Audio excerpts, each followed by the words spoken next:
Good afternoon, and what is a cool, grey, and cloudy day? It is Thursday, the 31st of October. Yes, it is Halloween, and I'm here in the reading up a nice hot cup of tea and newly arrived parcel to unbox. So let's open it and find out what is inside. What I thought it might be, it's a copy of Los Hobos and the Wolves of Carcosa. This is the um, Ennie Award-winning or Gold Ennie Award-winning entry for Best Community Content 2024, available on the Miskatonic repository by Alex Guillotte, and it's a 1930s grindhouse scenario. So, it's in the height of the Great Depression, and a group of hobos agreed to transport a mysterious package from the US to Mexico, unaware that they're being hunted by a horde of preternatural wolves, a tenacious detective, a maniacal luchador, a sinister fishman, a fanatical carny, and a seductive snake woman cultist, each with their own deadly intentions. As they traverse the unforgiving landscape of Baja, California, nerves are tested, blood is spilled, and survival becomes the only law in Los Hobos and the Wolves of Carcosa, a pulse-pounding scenario that dumps the characters into a meat grinder of horror and action. From Critical Hit Publications, best known essentially for its content on the repository, things like Viral and also Carnival of Madness and Highway of Death. So, okay, we have credits and contents page. And then we've got an explanation of what the Grindhouse style is. It's low budget, exploitation, splatter, horror movies of the 70s, really designed for pumping out into kind of drive-through cinemas. But it does carry quite a big warning there. So this is definitely an adventure for adults. And I would actually say this is actually an adventure I have played and have fun playing. So then we're into the introduction and the information for the keeper. And it notes here that this is got basically its background lies in Yellow, although essentially the King in Yellow and nor the the yellow sign, they don't appear in the scenario per se. Then we've got a list of all of the NPCs, basically the dramatis personae, and there are quite a lot of them. So we've got quite a lot of friendly ones, and that's Squatting Pete, who will actually serve you up a bowl of his mulligan stew in game, and the actual book itself does include a recipe for that stew. And then we've got neutral ones, and these are essentially the staff aboard a train.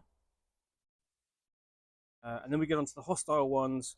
And so, we've got sort of like there's the slinky snake woman cultist. We've got the knife throwing carny, the maniacal luchador, and the fishmen, essentially the deep one hybrids, a la Peter Lorre. Then we've got a private detective. And then lastly, we've actually got the Wolves of Carcosa themselves, essentially maggoty hounds, as it were, because essentially they're all comprised of maggots. So this kind of looks at the hunt, and it's sort of like it's a MacGuffin hunt. The investigators are kind of hired to transport this object, a knife, from San Diego to Mexicali across the border, but they're going via a particular route, which takes them from San Diego to Tijuana, to Ensenada, and then on to Mexicali via a train. Show you. Here we go. This train, this is the Mexicali Express. It's got nice descriptions essentially of it, and it's a party train. It was set up so essentially the American tourists could go south of the border and take a train to Tijuana get off party, get back on, travel all the way through to Mexicali and drink free of the limitations of prohibition. But of course, this scenario is set during the 30s, by which time prohibition has been repealed, and so the party train still exists, but it's not doing as much business because Americans are getting alcohol. Anyway, so we have here, this is essentially the final manifestation of the Wolves of Carcosa into that great beast. We've got advice here on running the scenario, tips for the keeper. And we've actually got the scenario proper, and here is where the player characters will pick up the object with promise of really good pay to take them to basically they'll take them towards the end of the scenario, and then we're into a timetable. This is a scenario which is really fundamentally a chase and kind of a countdown with. I mean, it is literally on rails because you are traveling on a train, but there's a lot that the player characters can kind of do within the environment of the train. They are free to interact with all of those different factions. They are free to drink if they can afford it. They're free to hide. They're free to fight, and so on. So they also get to visit a really kind of odd and very classy, but very seedy at the same time, tobacconists in Tijuana. The owner will give them a clue and offer to sell them a whole lot more if they really want it, which makes which kind of makes you wonder, sort of like the clue they get, which I'll show you, is this. Where are we? Yeah, okay, that. They are given an excerpt that the author has altered of a Tijuana Bible. There's the actual clue itself. You're kind of going, oh, yes, you have to wonder about the author's search history if you know anything about Tijuana Bibles. So the other thing that the player characters are given is this. And I shall also show you that. This is that part of the handouts. There we go. And it's got hobo signs on it. And there's a full list of some of the hobo signs. And I mean, Los Hobos and the Wolves of Carcosa is not the first scenario to involve hobos. There's a scenario from Golden Goblin Press, which focuses upon the player characters being hobos, and hobo life and hobo signs, which I'll talk about in a moment, are also discussed in Island of Ignorance, the third Call of Cthulhu companion from Golden Goblin Press. So let's just go back to the handout. So here are the hobo signs, and you actually get this handout to work out what. I'll just show you these. It's quite interesting that here there's a couple sort of ones that people might sort of one that people might recognize that.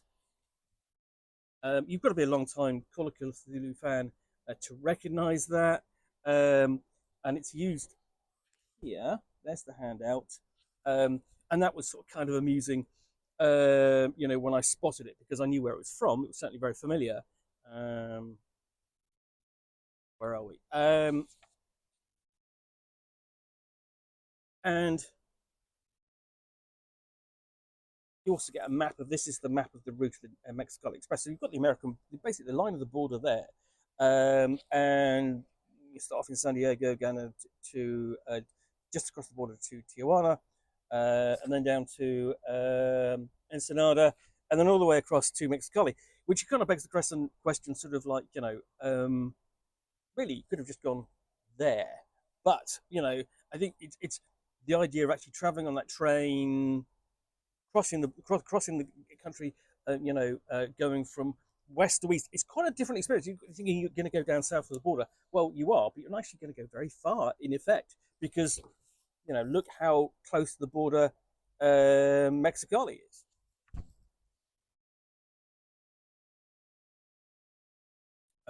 So there's also essentially scenes here where they will player characters will also investigators will go to discuss the situation and get some advice from the leader, Mama Bruja of a shanty, a hobo shanty, before they reboard the Miskatonic Express.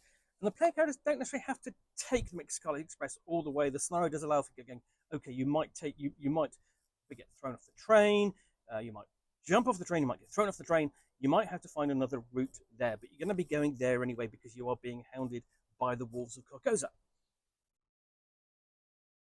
Ultimately, they will end up here at the crossroads, the bar in Mexicali, and there you'll actually find it's kind of named on the nose. It's not a subtle name. The crossroads is the point where the player characters have a choice. The players have a choice about how to enter the scenario, how to deal with the factions chasing them, and so on.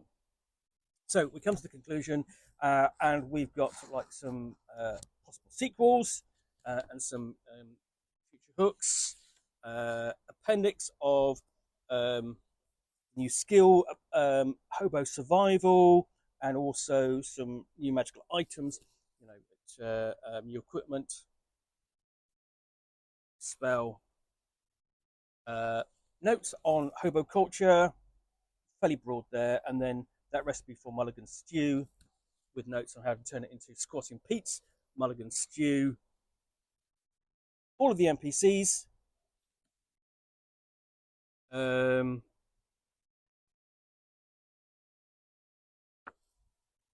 And Mythos monsters. Then you've got those handouts.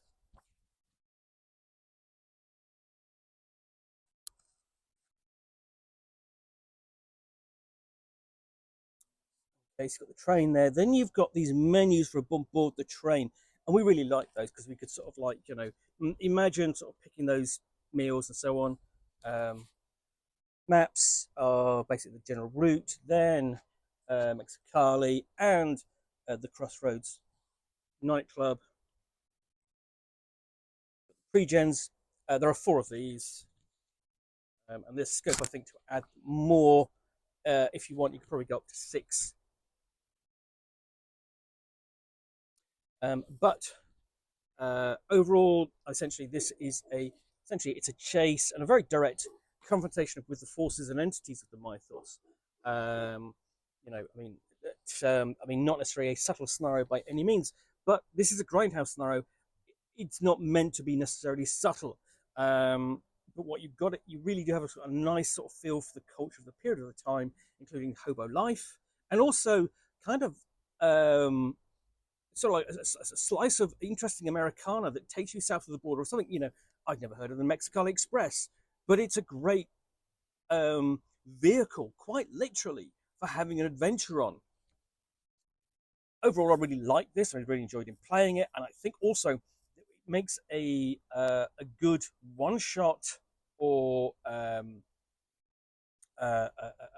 convention scenario, certainly with a mature players only advisory, of course, that you can run fairly easily. And I think the other thing is essentially its directness actually makes it a lot easier to prepare because there's not so much in the way sort of like of the player characters really not deciding, trying to work out where they're going to go. They know where they're going to go because it's a chase scenario, because it's direct in its plotting. I mean, and that's how it's set up. So yeah, great as a one shot, good as a potential convention scenario. That's Los Hobos and the Wolves of Carcosa. Now, I should say Alex was kind enough the author was to run this for us and to supply me with a copy, and also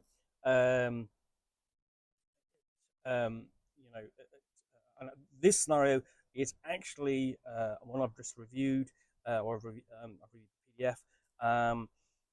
This is my 300th review of a title from the Miskatonic repository, the community content program for Call of Cthulhu. I typically do a big round of reviews for Halloween from the repository, and I'm currently working on those by the time you see this video. This is the first one. It's Miskatonic Monday Review 300. The link is down in the comments below. In the meantime, thanks for watching another unboxing in the Nook. If you enjoyed this, please do click on the like button down below. And of course, if you've got any comments or feedback, I do appreciate you taking the time to post those. And lastly, if you want to be alerted to get more unboxings in the Nook, where you'll see me out here with a package containing a book or game or role-playing supplement, in this case, a scenario from the Miskatonic repository community content program, which I will unbox and chat about to the best extent of my knowledge for roughly 10 minutes or so, all of course accompanied by a nice hot cup of tea. Then please do click on the subscribe button down below. Thanks again for watching another unboxing in the Nook. I will be back again soon with another one. Bye for now.